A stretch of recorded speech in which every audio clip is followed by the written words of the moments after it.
Hello everybody, welcome back to the channel. My name is Repeateron, and today we're going to be doing a Deep Rock Galactic tier list. This is going to be about the primary weapons, how good they are without overclocks. So this will still be taking into account all of their mods, but no overclocks, at least as of right now. I'll be doing that in a separate video, and this time we're just doing the primaries. I do have the secondaries here, and we'll put them all up in another video, but for today we're just going to be talking about the primaries. So we're going to go through each class, talk about the strengths, and rate them. Purely based on my own opinion, so if you have a differing opinion, then that is perfectly fine, and I would welcome any sort of criticism or any differing viewpoint. So with that out of the way, let's begin. We're going to be talking about driller's equipment first, and first up we have the flamethrower.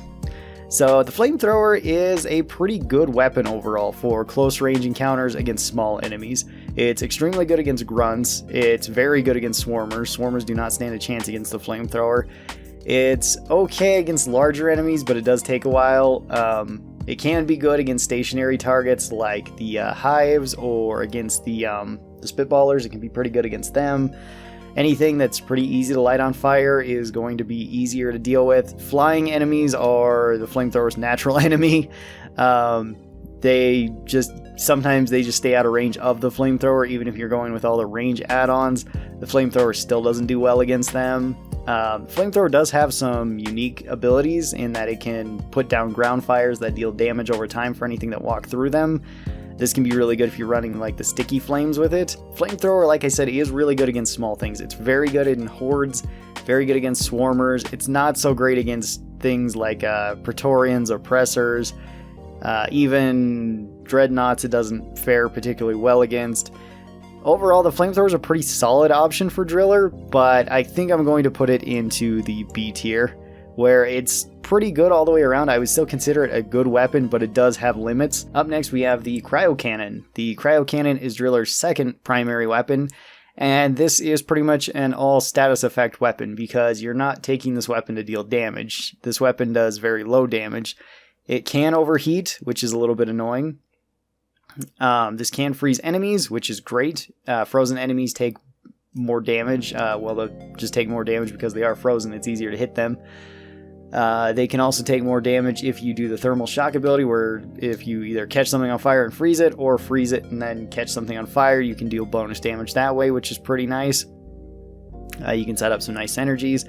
This weapon also can struggle with flying units. If they stay out of your range, you don't have a humongous reach. Even if you go for the longer reach with the Cryo Cannon, you're still somewhat limited if enemies want to keep their distance. So that can be somewhat of a limiting factor. You do leave ice on the ground, similar to the flamethrower, that does damage to enemies that walk on it, which is pretty nice. If you freeze a flying enemy with this, it's an insta-kill. Doesn't matter what flying enemy it is. If you freeze it, it will die because it will just shatter upon hitting the ground. Large enemies are pretty easy to freeze, and if you have the throwing axes, you can deal tons of damage to enemies that are frozen. Freezing enemies gives you more strategies, like taking the vampire skill. You can also run abilities like Fragile to potentially just insta-kill enemies that are frozen. This works better on smaller enemies. This weapon works pretty well against everything, barring some flying units that want to keep their distance, or some ranged units like acid spitters or web spitters may be out of range for you to hit them. The freeze thrower is a pretty straightforward weapon, and it's a pretty good all-around status affecting weapon. I would probably put the freeze thrower in...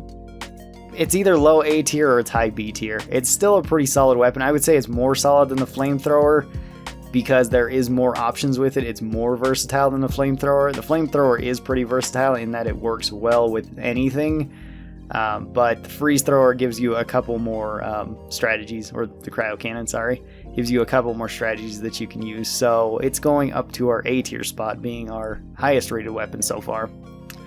Alright, now that we've looked at driller's primaries, let's talk about engineers. So engineer's starting weapon is the Warthog Auto 210 shotgun. This is a semi-automatic shotgun that is clip-fed, which is pretty nice. It does good damage at close range. This weapon, I honestly have quite a few problems with.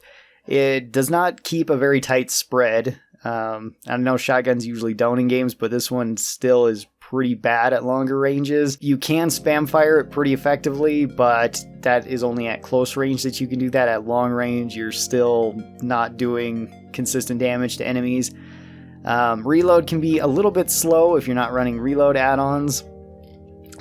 Overall, its tier perks are okay for the most part. I wish some of them were moved around to not be on the same level as others, like the loaded shells or the choke being on the same as expanded ammo bags, because this weapon really feels like it does need extra ammo bags, so you're not running through your ammo so quickly.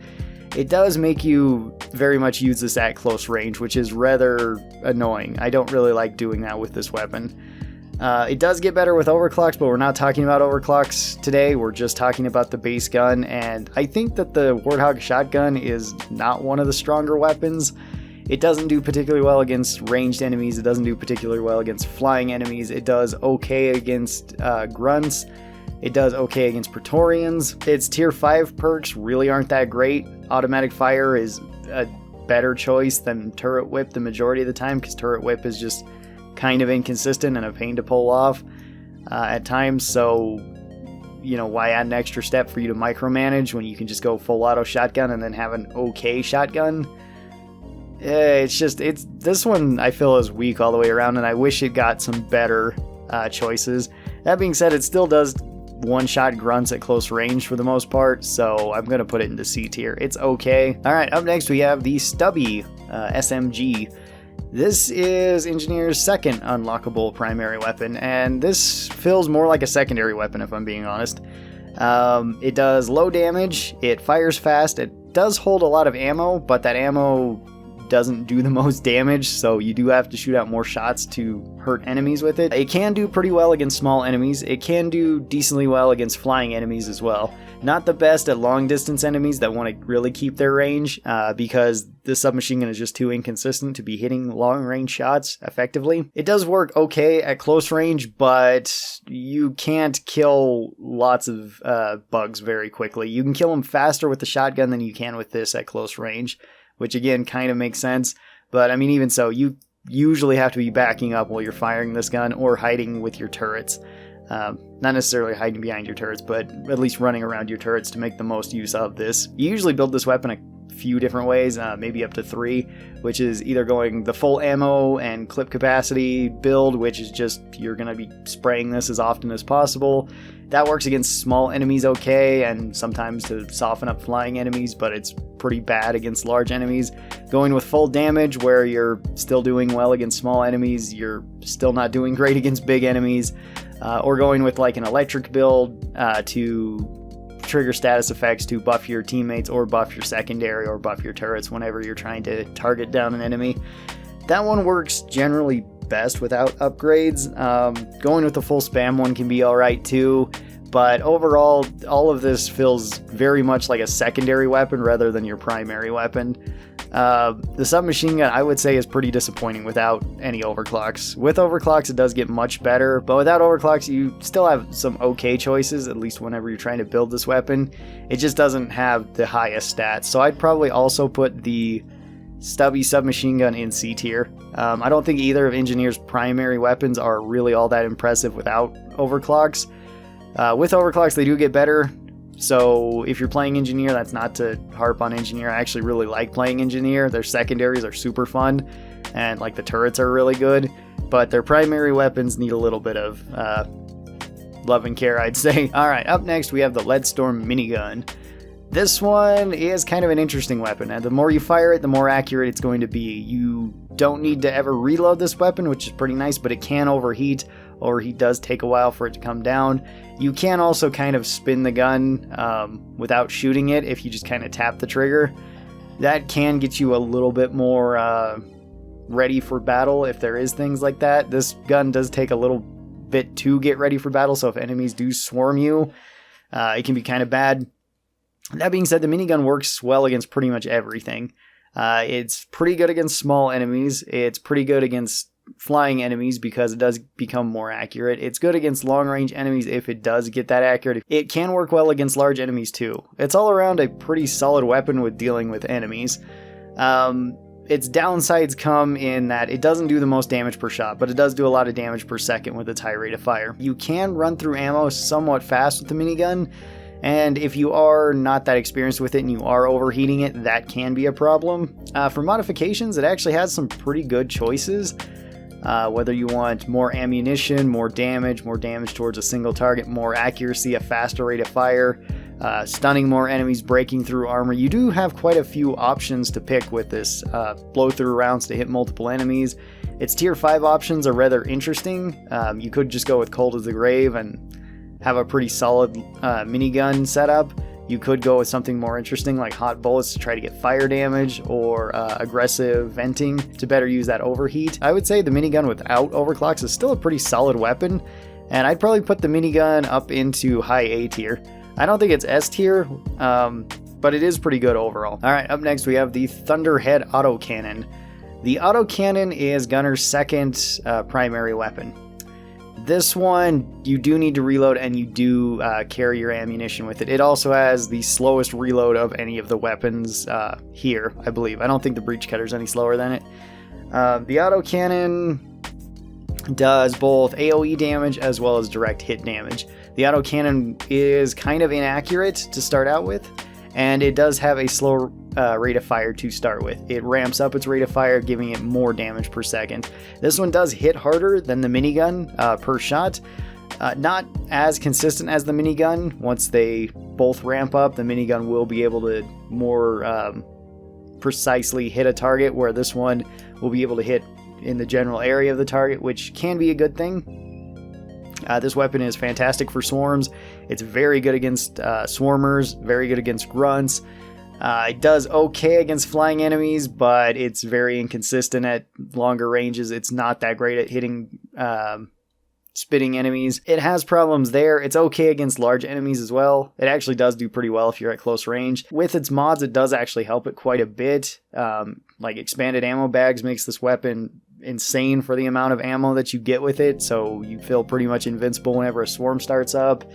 It's a great weapon for bombing a particular area, especially if you're just trying to clear out small enemies that might be spawning there. You can essentially spawn kill, well, the swarmers whenever they are summoned. Its tier 5 options are rather interesting, giving you more damage, fear, or damage resist while firing it at the full rate of fire, so you can actually become tankier while using this. There was a separate mechanic that used to belong to this weapon where you could hurt yourself with it, which made it pretty terrible, but that's been taken out, so it's much better now, and it's a pretty solid option. I would say it actually has better overclocks than a minigun, but since we're not talking about overclocks, I don't think it's actually better than the base minigun. I'd put the autocannon, it's either low A tier or high B tier. I think I'm going to put it into high B tier at the moment. It's a pretty solid weapon still, but it does again have limitations, very much like the flamethrower. Alright, let's move on to Scout with their equipment, starting out with the Deep Core G2 assault rifle. So the assault rifle is probably the most standard weapon that you're going to play in this game. It functions just like a regular assault rifle in pretty much any other first-person shooter. It's got a fairly fast reload. It's got an okay rate of fire. It's actually kind of slow compared to a lot of other games. It's fairly accurate. It does okay damage. It's very good at long-range enemies. You can hit enemies pretty consistently at a long range with this. It does okay against grunts. It does alright against swarmers. It does alright against flying enemies. It doesn't do way great against large enemies. With its choices in mods, it does have some decent choices. You could go full rate of fire and try to do more DPS with this. That's okay. You could go more damage and accuracy to try to hit enemies at long range. Or you could go with more of a quality build, just kind of mixing and matching everything, and that can work too. The assault rifle overall is a pretty decent weapon at any range, but you don't always have the most ammo for it. You will be reloading it pretty frequently. You can't kill a whole lot of enemies with a single clip. So all of those factors can be a bit annoying with it, and I don't think that it's one of the best weapons, particularly without overclocks. So I'd probably put the assault rifle, I'd probably put it into high C tier. I'd say it's better than the Warthog or the Stubby SMG, but it's not as good as the flamethrower or the autocannon, so C tier. And our last weapon is the battle rifle. This is the M1000. This is kind of another interesting gun for Scout. This is a battle rifle that holds 8 rounds. You reload this weapon fairly quickly. You can shoot it actually pretty fast. It's semi-auto only. If you hold in the fire button, you will charge up a powered shot, which will take 2 ammunition, and you'll do bonus damage to an enemy. This weapon is fantastic for very long range shooting. It's quite good at that. It can also hit like a truck. It does very well against large enemies too and can break armor very easily. With its mods, it gets a lot of good options. You can increase its damage to where you're just playing a sniper role. You can increase its rate of fire and its clip size so that you can spam fire this from the hip, and that works decently well against small enemies like grunts. There is a problem with this weapon, and that's its ammo. You do not get a whole lot of shots with the M1000. You can burn through ammo very quickly with it, and it's a weapon that rewards accuracy more than anything. It's a pretty good overall weapon, I would say, but thanks to its limited ammunition, I wouldn't say that it's one of the top weapons. I'd probably put it somewhere in the middle of B tier. As you can kind of see here from what we have, I wouldn't really rate any of these weapons as D tier. I don't think that they're that bad that they really need improving. Some of these weapons could use a touch up and not be so average to potentially below average. And there's a few weapons that do excel here, but none of these I would put into S tier. Tell me what your thoughts are on these weapons without overclocks as to where you would put them and your reasoning why. I'd really like to hear that down in the comments below. If you guys are new here, be sure that you get subscribed. That way you get notifications whenever I post any of these videos. And thank you guys so very much for watching this. I really do appreciate it, and I will talk to all of you guys next time. Till then, stay cool, and bye.